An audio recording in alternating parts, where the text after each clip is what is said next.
श्री शिवाय नमस्तुभ्यम दोस्तों, हर हर महादेव, जय महाकाल।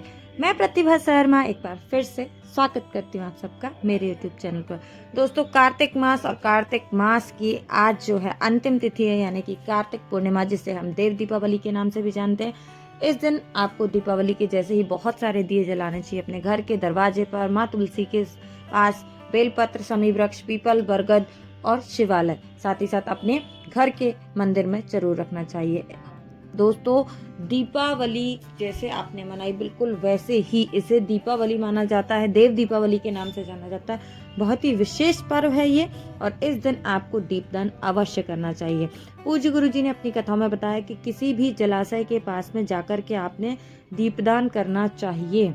परंतु जब आप बड़े बड़े शहरों में रहते हैं या किसी भी स्थान पर आप रहते हो और वहाँ आसपास में कोई जलाशय अवेलेबल ना हो, तब हम ये दीपदान कैसे करेंगे? भाई, ये सवाल तो बहुत सारे लोगों का रहता है। बहुत सारे लोग कमेंट करके भी पूछते हैं कि हमारे आसपास में जलाशय नहीं है, बावड़ी, कुंड, नदी, तालाब नहीं है, तो हम ये दीपदान कैसे कर सकते? क्या हम ये दीपदान नहीं कर सकते? तो दोस्तों, सबसे सरल जो बताया है गुरुजी ने कि आप इस दीपदान को कैसे कर सकते हैं। अगर आपके घर के आसपास में कहीं भी कुंड, कुआं, बावड़ी ना हो, तो आपने क्या करना है? आपने पीपल वृक्ष के नीचे ले जाकर के दीपदान कर देना है। ये भी उतना ही महत्वपूर्ण होता है। और इसके अलावा मैं आपको बताने वाली हूँ कि अगर आपके घर के आसपास में कहीं भी दीप जो है वो जलाशय के पास आप प्रज्वलित नहीं कर सकते हैं, तो आप अपने घर पर ही कृत्रिम जलाशय का निर्माण कर सकते हैं। कृत्रिम यानी कि बनावटी कह सकते हैं। जैसे कि कई सारी जगहों पर जब छठ पूजा होती है तो अपने जो है मानव निर्मित कुंडों का निर्माण किया जाने लगा है और लोग उसमें खड़े होकर ही पूजा करते हैं। वैसे ही हम यहाँ पर, क्योंकि कहा गया है चंद्रमा जल का प्रतीक है, जल यानी कि मन, और स्वयं मानव शरीर भी जो है वो 70-75% पानी से बना हुआ है, ऐसा कहा जाता है। तो पानी का, चंद्रमा का और इस तिथि का बहुत ही ज्यादा महत्व है। तो इस दिन आप कृत्रिम जलाशय का निर्माण करके भी इस दीपदान को कर सकते हैं। कैसे करना है कृत्रिम जलाशय का निर्माण, चले जान लेते हैं इस वीडियो में दोस्तों। लेकिन उससे पहले अगर आप मेरे चैनल पर नए हैं और वीडियो की जानकारी थोड़ी सी भी अच्छी लगती है, तो चैनल को सब्सक्राइब करना बिल्कुल भी ना भूलें, और वीडियो अच्छा लगे तो ज्यादा से ज्यादा लोगों तक जानकारी शेयर कीजिएगा। चलिए बात कर लेते हैं कृत्रिम जलाशय को बनाने की।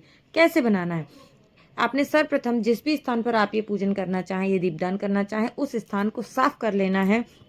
अगर आपका कच्चा घर है तो आप गोबर से लीप लीजिएगा, और अगर पक्के घर मकान में रहते हैं ईश्वर की कृपा से, तो आपने पानी से उस स्थान को साफ करना है। हल्दी कुंकू से वहां पर स्वास्तिक बना करके, चावल छिड़क करके उस स्थान की पूजा कर लेनी है, यानी कि धरती माता की पूजा कर लेनी है। उसके बाद आपको एक बर्तन रखना है। बर्तन यानी कि एक थाली, परात, जो भी आप रखना चाहें आप रख सकते हैं, एक बर्तन, और उसमें आपको साफ शुद्ध जल भर लेना है। दोस्तों, इस तरीके से आपने ये रख लिया। सर्वप्रथम हमने भूमि की पूजा की। अब जिस पात्र में आपने ये जल रखा है, यानी कि हम कृत्रिम जलाशय बना रहे हैं, उस पात्र की भी हम पूजा करेंगे। जैसे कि आप तट पर पहुंचते हैं तो आप उस स्थान की पूजा करते हैं, वैसे ही आपको इस पात्र की पूजा करनी है, उस जल की पूजा करनी है। और अंत में आपने जो दीपक प्रज्वलित किया है, जो दीपदान आप करना चाहते हैं, वो इस जल के निकट आप दीपदान कर सकते हैं। हमेशा की तरह इस वीडियो में मैं फिर से रिपीट करूंगी कि दीपक को सीधा जमीन पर नहीं रखना है। आप दीपदान करते हैं तो दीपक के नीचे हमेशा आसन देना चाहिए, यानी कि आप चावल, तिल या हल्दी का आसन उनको जरूर दें। इसके नीचे आप फूल की पत्तियां भी रख सकते हैं। दीपक जो होते हैं उनको डायरेक्ट जमीन पर नहीं रखते हैं, एक आसन के ऊपर ही रखना है। तो आपने वो आसन उनको देने के बाद ही उस दीपदान को वहां पर रखना है, उस दीपदान को करना है। और ऐसी प्रार्थना करनी है ईश्वर से, महादेव से, माँ लक्ष्मी से, भगवान विष्णु से, कि उनकी कृपा जो है आपके घर पर, आपके परिवार पर बनी रहे। तो ये तो हुआ दोस्तों दीपदान का बात, कि आज कार्तिक पूर्णिमा के दिन अगर आपके घर के आसपास जलाशय ना हो तो आप कृत्रिम जलाशय बना करके ये कर सकते हैं। अब बात कर लेती हूँ इसी के दूसरे उपाय की, जिसमें कहा है गुरुजी ने कि गंगा दीपदान। गंगा दीपदान या पवित्र नदी के समक्ष दीपदान का बहुत महत्व होता है। आज के दिन कहा जाता है कि गंगा नदी में स्वयं भगवान श्री हरि विष्णु का वास होता है, माँ लक्ष्मी उनके साथ विराजित होती हैं। तो गंगा दीपदान का भी बहुत ज्यादा महत्व होता है दोस्तों। अब गंगा दीपदान कैसे करें? भाई, सभी के लिए तो संभव नहीं है कि हर कोई गंगा नदी के तट पर पहुंच करके दीपदान कर सके। तो यहाँ पर हम बात करेंगे गंगा दीपदान की, और कैसे हम कृत्रिम गंगा जी अपने घर पर बना करके इस दीपदान को कर सकते हैं। दोस्तों, जो हम जलाशय के पास करते हैं दीपदान, है ना, तो वो दीपदान जैसे आपने कुएं बावड़ी के समक्ष किया तो उसको वहीं पे रख दिया जाता है जमीन पर। परंतु जब हम गंगा नदी में दीपदान करेंगे तो इस दीप को प्रज्वलित करने के बाद में नदी में प्रवाहित कर दिया जाता है। ठीक है, तो यहाँ पर गंगा जी आप कैसे बनाएंगे, कृत्रिम गंगा हम अपने घर पर बनाएंगे। आपने क्या करना है दोस्तों, सर्वप्रथम जिस स्थान पर आप पूजन करना चाहते हैं उस स्थान को साफ करके पवित्र कर लीजिए, शुद्ध जल से लीप करके साफ करके उसको स्थान को साफ कर लीजिए। उसके बाद आपको हल्दी कुंकू से स्वास्तिक बना करके उस स्थान की भूमि की पूजन कर लेनी है और उसके बाद आपने रखना है वहां पर एक पात्र यानी कि बड़ी सी परात रख लेनी है। उस परात के ऊपर ही हम गंगा जी का जो है वो निर्माण करेंगे। अब आपको सर्वप्रथम क्या करना है कि थोड़ा सा गंगा जल, जो कि सभी के घरों में आसानी से मिल जाता है, और ना हो तो आसपास से आप लेकर आ सकते हैं, कहीं भी आपको मिल जाएगा, तो थोड़ा सा आपने गंगा जल मिलाना है और उसके बाद उस परात में बाकी सारा जो है वो आपको साफ सुथरा जल मिला देना है। वो किसी भी नदी का या आपके घर के बोर का भी हो सकता है। कहा ही जाता है कि एक बूंद गंगा जल मिलाने से वो पूरा जल भी जो है वो गंगा बन जाता है।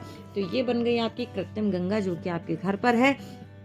अब आपने हल्दी, फूल, चंदन, रोली चावल से उस परात की, उस बर्तन की पूजा कर लेनी है जिसमें आपने गंगा जल बनाया है दोस्तों।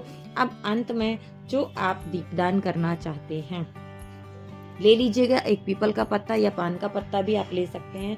उसके ऊपर रख करके आपको दीप प्रज्वलित करना है, दीपक की पूजा करनी है, उसको मनसना है और उसके बाद ही इस दीपक को आपको उस गंगा जल में तैरा देना है, यानी कि प्रवाहित कर देना है। तो ये हो गया कृत्रिम गंगा का उपाय और आपको समझ में आ गया होगा। बड़ी ही आसानी से, बड़ी ही सरल शब्दों में मैंने बताने की कोशिश की है।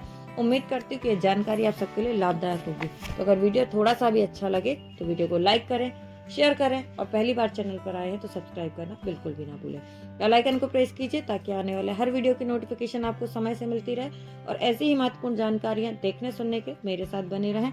मिलेंगे अगले वीडियो में, तब तक के लिए श्री शिवाय नमस्तुभ्यम। हर हर महादेव, जय महाकाल, जय माँ लक्ष्मी। श्री हरि विष्णु आपके ऊपर कृपा करे, माँ लक्ष्मी की कृपा आपके परिवार पर बनी रहे, ऐसी कामना के साथ में मिलेंगे अगले वीडियो में। तब तक के लिए दोस्तों, हर हर महादेव।